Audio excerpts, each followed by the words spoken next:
Xitoy Kompartiyasi paydo qilgan eng zo'r qabohatlarning biri ichki a'zolar o'g'irligi ekanligi bildirilmoqda. Yaqinqi yillarda tizdan yamirayotgan bu xildagi qilmishlarda Uyg'urlarning eng chong ziyonkashlik obyekti bo'lganligi ko'plab ma'lum bo'lmoqda. Yaqında Amerika Davlat Majlisida chaqirilgan organ atkazchiligi haqidagi guvohlik anglash yig'ini yana bir qatim taratqularning diqqatini tortdi. Amerika Davlat Majlisiga qarashliq Xitoy ishlari ijroiya komitetining qo'shma raislaridan Christopher Sims ichki a'zolar o'g'irligining hozir Xitoyda keng tarqalayotgan va sistemalashgan qabihlikka aylanayotganligini, ammo kishilik huquq sohasidagi shuncha ko'p masalalarga berib chetiladigan bu qadar qabihlikka texicha yetarli diqqat qilmayotganligini alohida eskartdi. Xitoydagi ichki a'zolar o'g'irligida ziyonkashlik uchiruvchilarning gen avrishkisi muhim rol o'ynaganligi ma'lum. Massachusetts Texnologiya instituti tarkibidagi G'ol hujayra tajribaxonasining direktori Maysa Mutallib mushu masala bo'yicha maxsus guvohlik berdi. Uning bayon qilishicha, Xitoy hukumatı dunyo bo'yicha eng zo'r bo'lgan gen avrishkisi DNAga sonliq ma'lumot ombiri barpo qilib chiqqan bo'lib, buningga ko'plagan biotexnik shirkatlari hamdamda bo'lgan.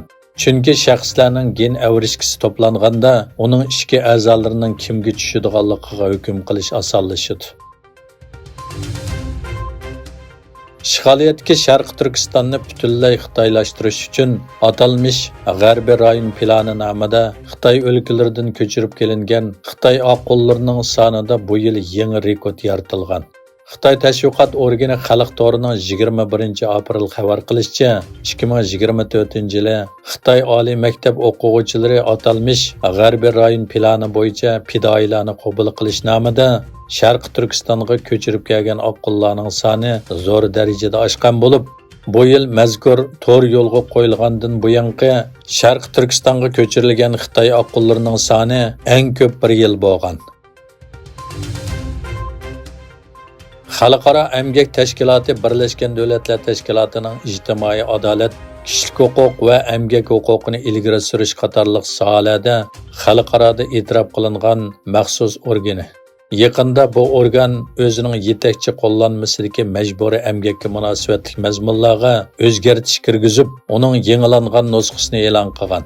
Ma'lum bo'lishicha, uningda tunji qatim davlat homiyligidagi majburiy emgak hukmiga aniqlama berilgan.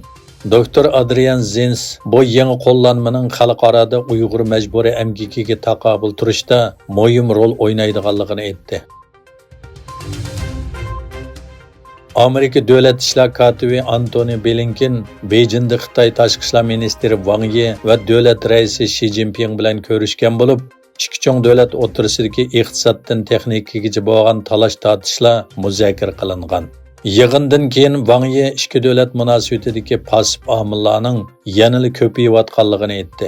Blinken Xitoy ziyoratining beshida Shanxaydagi aloqasi jarayonida bergan uchurlarda Xitoyning iqtisodiy, savdo siyosati va amaliyatiga bo'lgan andishini gavdalantirdi.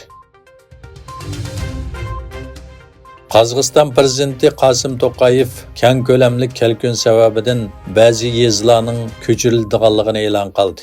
To'qayev yana sular singib bo'lgandan keyin ofatga uchirgan rayonlarni qayta qurishning xizmat vaqtini bekitishning boshlanganligini bayon qildi. Martning o'ttirlaridan boshlab Qozog'istonning 10 rayonidagi o'ltiraq rayonlar kelkunning ta'siriga uchirdi. To'qayev kelkunni 80 yildan buyongi eng chong tabiiy ofat deb tasvirladi. Amerika Qo'shma Shtatlari Ukrainaga uzun musofalik ballistik boshqariladigan bomba avatganligini e'lon qildi. Davlat bexatarlik maslahatchisi Jake Sullivan chorshanba kuni mundaq dedi: Ukraina manzili 300 kilometr bo'lgan taktikalik boshqariladigan bomba sistemasi deb atalgan ballistik boshqariladigan bomba ishlatishga boshladi va oldin qapda bu boshqariladigan bomba bilan ishg'ol qilingan boshqa rayondagi Rossiya harbiy aerodromini bombardimon qildi.